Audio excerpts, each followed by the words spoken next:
question is, why is it so hard to love other people or another being? Well, the immediate answer is difference. Rates of vibration, different realities, emotionally, psychically, mentally, physically even. The vibrations are not like in proper resonance. Maybe it's spirits that prevent you from loving other people. And sometimes that's because of past karma.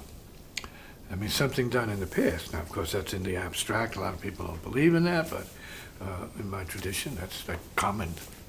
It's always about the spirits, for the most part. So you don't have to see them. They have a way of, let's say, penetrating your life and demonstrating their influence in subtle ways.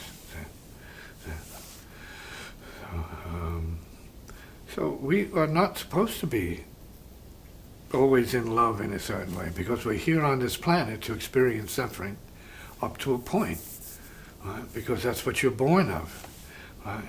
You're born of sex. Sex is not all pleasure, it's also suffering. See? It's stress.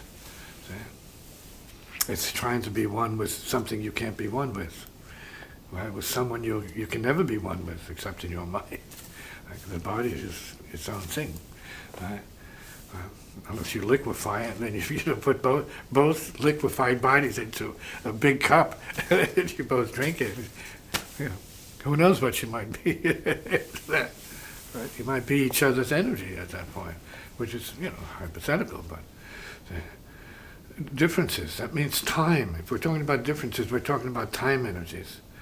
Because everybody has a little bit of time to do this and to do that. And what's also, because we live in an electromagnetic universe, you can be drawn into somebody else's time world and miss out on your own time world. And when you do that, you become very unhappy, even though you don't know why, and you think it's because of the other person, but it's not just because of the other person, but because you succumbed to the other person, and you passed on a time that you should have had with yourself, but you had with this person because you, for some reason or other, were attached to that person, and you miss your time, and then afterwards you feel like out, like you missed something. And yet the love, the relationship had this kind of presence of love, and it was intense, and yet not knowing it was really the beauty of the moment, right? So to come together and then go. But some people say, no, because we had this potential groove happening, it means we should be doing it all the time, because, let's face it, it's so good, we should be doing it all the time. Not. You have to pay the price for it. A lot of relationships, marriages, spend too much time in this sort of configuration. It starts to rot.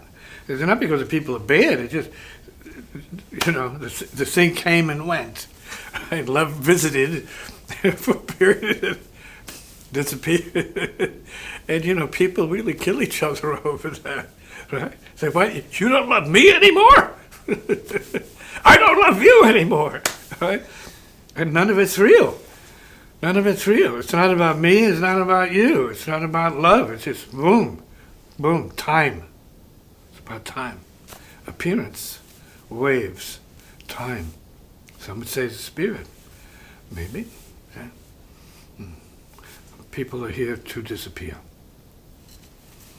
We have to be noble spirits about this. Well, we had it going on, and it was good, and then it disappeared, and if you really love the other person, you're going to be happy they can go somewhere else and do what else.